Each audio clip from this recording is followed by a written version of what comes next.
It's been a long while coming, but we finally sailed our boat to Porto, and now it's time to explore the city. I've been so excited to see Porto ever since we left the UK, because it's known for good food, great wine, and beautiful architecture. So let's see if it lives up to the hype.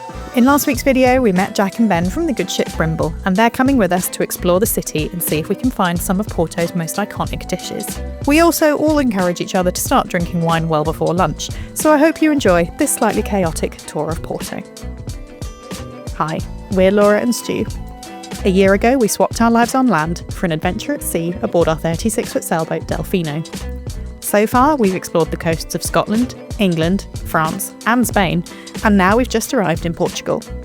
As we sail south, we're learning the ropes and gearing up for our ultimate challenge, crossing the Atlantic Ocean. Subscribe and join us for a journey filled with discovery, adventure, and delicious food along the way. Good morning. We are currently in the marina near Porto in Matosinhos, and today we are going to head into the city and see some of the sights and eat some of the great food. I've been looking forward to Porto ever since we first decided that this was the route that we were going to take when we knew that we were going to head south, and it's been a couple of years since we originally came up with that plan, so I am so excited to go into the city today and see what it's like. There are a huge amount of very tasty things that you can eat in Porto, so we've got a special little way of choosing today. We have put the delicacies that Porto is known for on little bits of paper and then put those in a bowl, and we're going to pick out what we're going to have for lunch. Some of them are more exciting than others, so I'm hoping that we get the ham and cheese sandwich that's in a beer sauce rather than salted cod or cabbage soup, which I'm sure are delicious but do sound less exciting than the francesinha. So fingers crossed, let's see what we get. We've made it into the centre of Porto, but our rucksack has not. It's stayed in the Uber, so Stu's just run off down the street to try and collect it. I think he's got it though. Retrieved!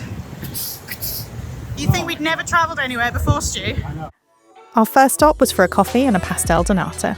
These custard tarts supposedly originate from a monastery near Lisbon, where traditionally egg whites were used to starch religious clothing, which meant that they had a lot of egg whites that needed to be used up. We were a little bit nervous about this particular shop because it seemed like a little bit of a tourist trap, but these were the best pastel de nata that we had in Portugal. Dang, that does look good. Pastry is super flaky and crisp, and the inside is, I think, sweeter than the one that we had the other day. Less noticeably maybe, but very comforting and nice. Really super. A really nice contrast between the crispy pastry and the soft in the middle. Holy crap, that is absolutely delicious. Next up, the Mercado de Bolhão, Porto's central market. The city spent a lot of money and time renovating it, and when it reopened, the target audience for the market seems to have shifted slightly. There are still some greengrocers in the middle, but the market is now clearly more aimed at tourists than locals doing their weekly shop. But we still enjoyed looking around at what was available.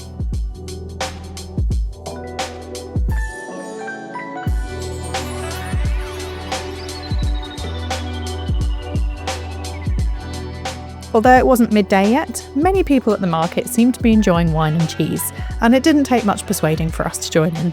So we're going to get some wine, and then we're going to go back to the cheese stand and get a little taster of cheese. So we're going to get a 10 year and a 20 year. Yeah. You've got to mix it up so we don't know which one's which. Ah, okay. I like it. What did you get, man? Got a nice 20-year aged port. Yeah. Quite exciting. Me and Jack are going to do a bit of a blind taste test. It looks cold. It is chilled. Yes, chilled. I guess that's a thing here. Nice. You can taste for 20 years. It's fantastic. Well, I'm going to taste mine. That was €2.50 and this was €3.50. Pretty cheap. But it's also 11:45. And what did we get though? Green Vino wine. Verde and a natural red wine.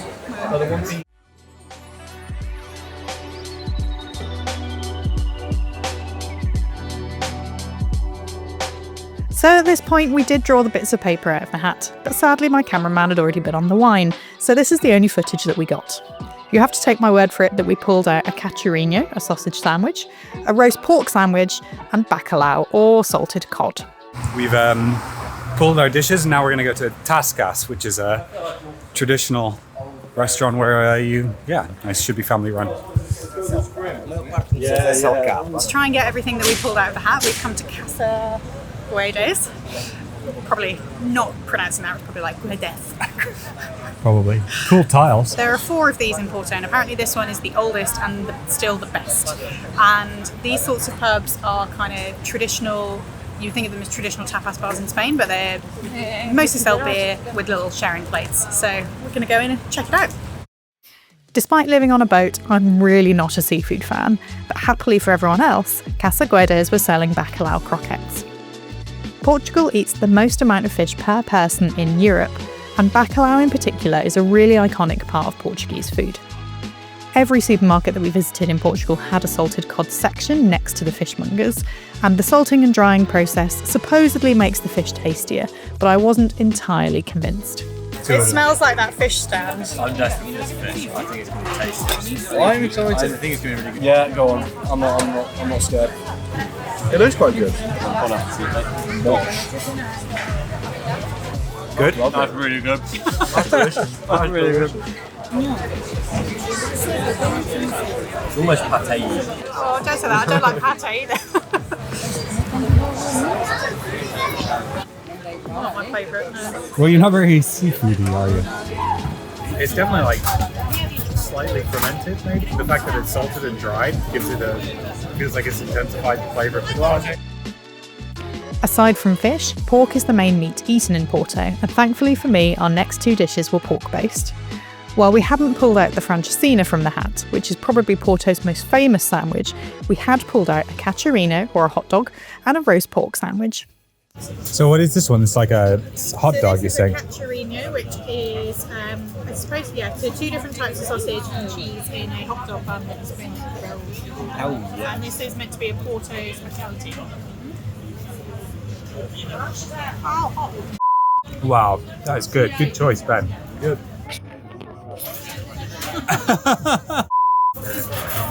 That's amazing. So you've got a paella sausage and a spicier sausage. That was delicious. It's really good. Go on, Jack. Smash the pork sandwich thing. This one. Yeah. Pork blimey, that's really good. I mean, the pork itself is really like a little bit spiced, juicy, very, very tasty. With the brie and onions in it. Crazy. Wow. Good? You both look like extremely happy. You know when it's so good and you just don't want to talk? Oh, It's like a brie and bacon sandwich, but elevated like 5 pounds. After lunch, we went on a little walk to digest all of that pork and beer. We made our way past tile-covered churches and through the busy city centre.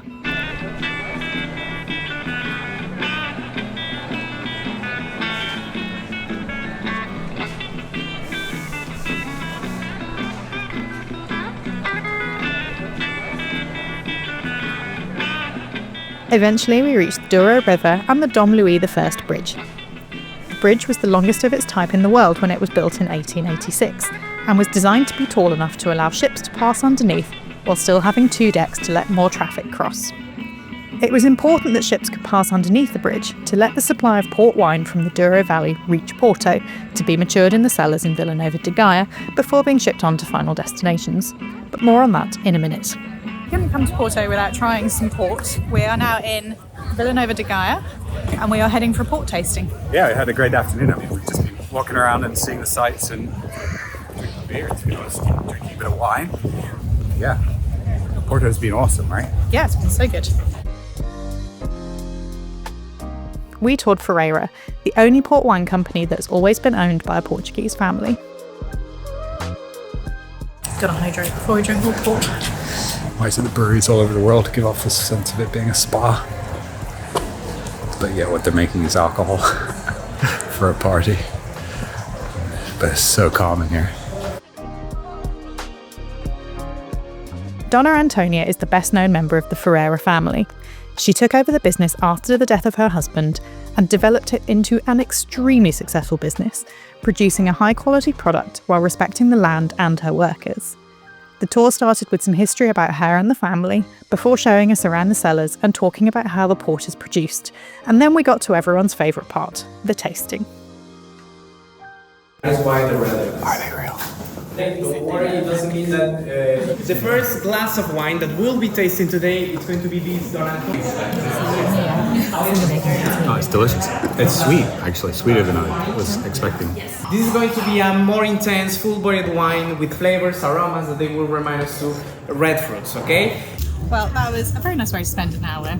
Got a nice tour of the cellars and glasses of white, ruby and tawny port. I feel like you probably don't need to tour more than one port winery, so I would say pick based on what you've already tried and what is available on the day. And we really enjoyed trying. I've had some port, okay? I've never heard of it, and I really enjoyed trying the ports at the end. So yeah, nice way to spend an hour and a bit. After 90 minutes in the cellars and 3 glasses of port, it was a little bit of a shock to the system being thrown back out into sunny Porto. But by this point, it was a few hours and more than a few drinks since our last food, so it was definitely time for dinner. We had a reservation at Genuino, a natural wine and small plates bar just outside of the centre of town.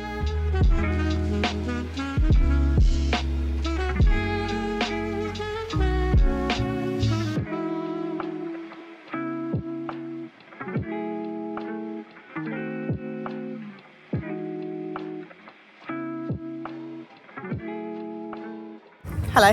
Hi. It's much later than we last spoke to camera. We're about 14 ports deeper. Sunburn has got me today. Sorry, Mum. Right, let's be a bit more coherent, shall we? What was your favourite thing you ate today?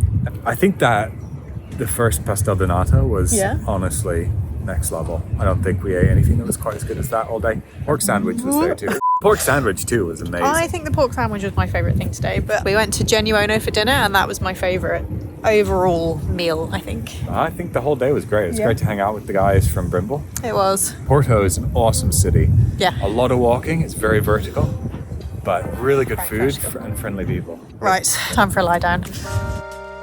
Thanks for watching. Next time we're doing something a little bit different. We're heading back to another festa, but this time we're getting there by an overnight train from Rome all the way to Sicily. And here's the twist. The train doesn't stop when it reaches the sea. The whole thing rolls right onto a ferry to cross the Strait of Messina.